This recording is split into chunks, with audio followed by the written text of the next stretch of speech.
All righty. Let's see what we have up next. Thanks, Steve. We enjoyed that. Made it a lot of fun. Okay, Rob, where are you? There he is. Come on down.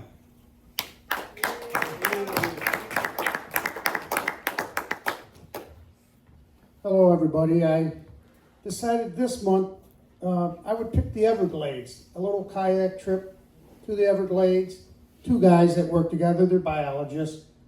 One's Miguel and the other one's Kelly O'Doolin. And they decided they were going to just take a measly 15, 17-mile trip.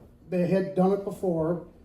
Well, as they get to Alligator Alley, it's wide open. They get out their kayak. There's some canoes there. And they start out nice and neat, everything packed up. And they get to, there's 3 different paths to take. And Kelly goes down the right path. And they start arguing a little bit about, listen, the safe path is all the way over to the left. He goes, well, I just want to take a side trip. He goes, this is uncharted amongst kayaks and canoers. It gets too thick.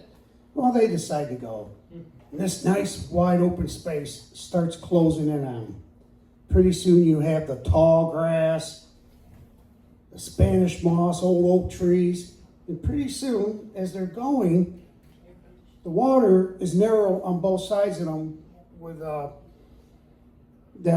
Everglades close to them. Well, they're only in 2 to 4 foot of water. The Everglades doesn't have a lot of water per se as height-wise, but spread out.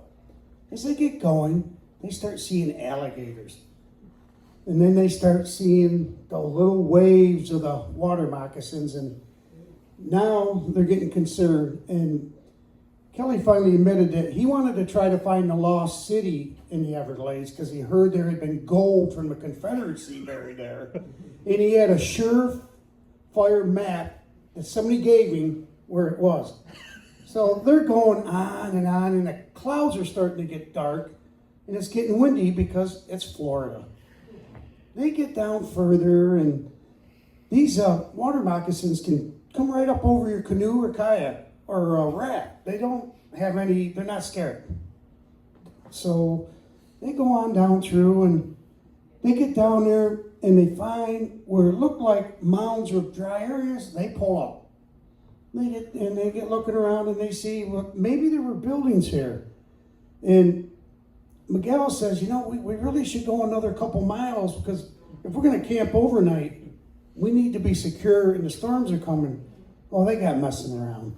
And pretty soon they hear other animals, like panthers. They hear something like that screeching. And then they hear stuff snorting. Now, is it wild boar? They don't know, because you've got a dry spot this big, and then you have water everywhere. Well, they decide to go back to the kayak because they couldn't find what they were looking for. They get back there, and Kelly's backpack is gone. Now, this whole area was once indigenous to a lot of Indian tribes. And there's supposed to be spiritual things there and that. And they're trying to figure out, well, where'd my backpack go? It was all in the kayak. Well, they have to get going because they're going to go down another mile or two. And they get down there, it starts to rain. And of course, Kelly has to take it because he has nothing to keep him warm. And it rains and rains. And of course, with the high tide, the water comes up. It depends where you're at in the Everglades, of course. The closer to the bay, the higher it will get. They get through the night. He's soaked, has no food, everything's gone.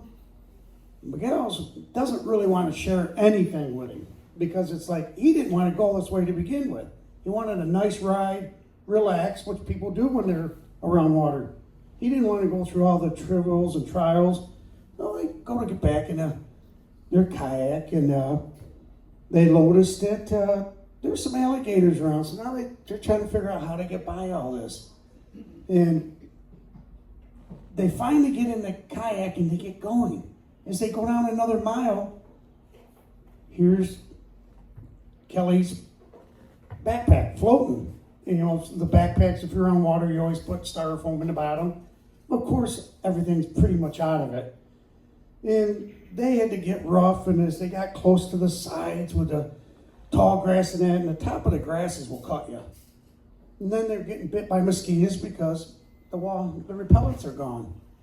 And finally they make it back to the inlet where it goes into the bay. And they finally get everything on the boat. They finally get the kayak and everything back on the truck. That one of the wives picked them up. And then they realized that inside the kayak, the whole time was a cottonmouth coil up front. And after that, they decided not to kayak anymore in the Everglades. Thank you.